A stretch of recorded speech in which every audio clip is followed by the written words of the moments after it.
Fundi i këtij muaji mund të shënojë rifillimin e bisedimeve ndërmjet Kosovës dhe Serbisë për zgjidhjen e çështjeve të interesit përbashkët, të cilat u ndërpren për shkak të zhvillimeve në veriun e Kosovës të banuar me shumicë serbe.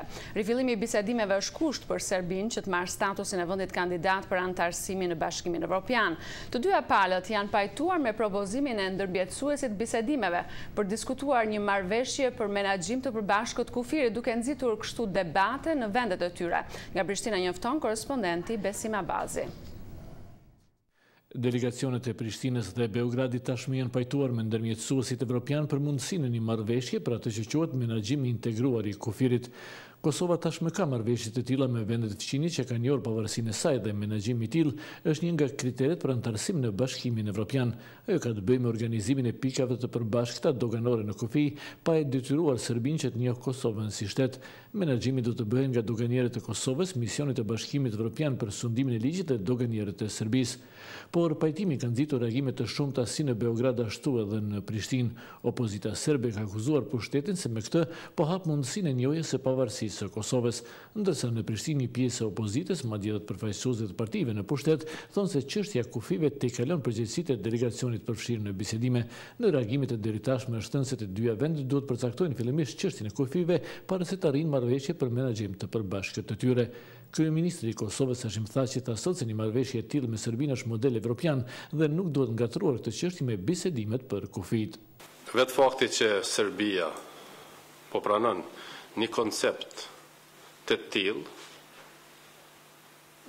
të diskutuar prej institucionet Kosovës me Bashkimin Evropian dhe Shtetet e Bashkuara të Amerikës, pra një koncept që është evropian, për menaxhimin e integruar të kufirit, është një njohje jo vetëm e kufirit, por mund të them se është edhe një njohje e institucioneve të Republikës së Kosovës nga Serbia.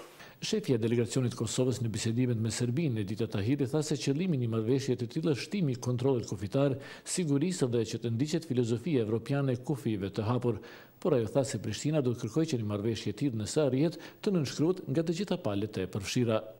Këtë kuadër ne do të vazhdojmë pra të mbështesim dhe diskutojmë për këto çështje, por gjithnjë me garancat që marrëveshja e bashkëpunimit midis dy shteteve, Kosovës dhe Serbisë, do të nënshkruhet nga dy palët, si dhe nënshkruese do të jetë edhe Bashkimi Evropian, për dallim nga raste tjera kur marrëveshjet kanë qenë bilaterale, por s'ka pas nevojë për nënshkrim. Në këtë rast, për shkak të specifikave të marrëdhënieve ndërfqinësore me Serbinë, ne kemi kërkuar pra që garancat të jenë edhe të Bashkimit Evropian.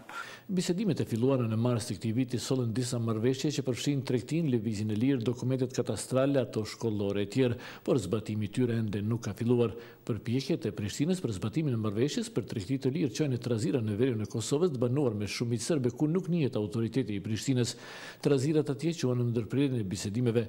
Ndërmjetësuesi i Bashkimit Evropian Robert Cooper është vënë në përpjekje për siguruar fillimin e tyre dhe tashmë nga dyja palët të shtën se fundi i muajit nëntor mund të jetë periudhë mundshme e mbajtjes së raundit të ri të bisedimeve.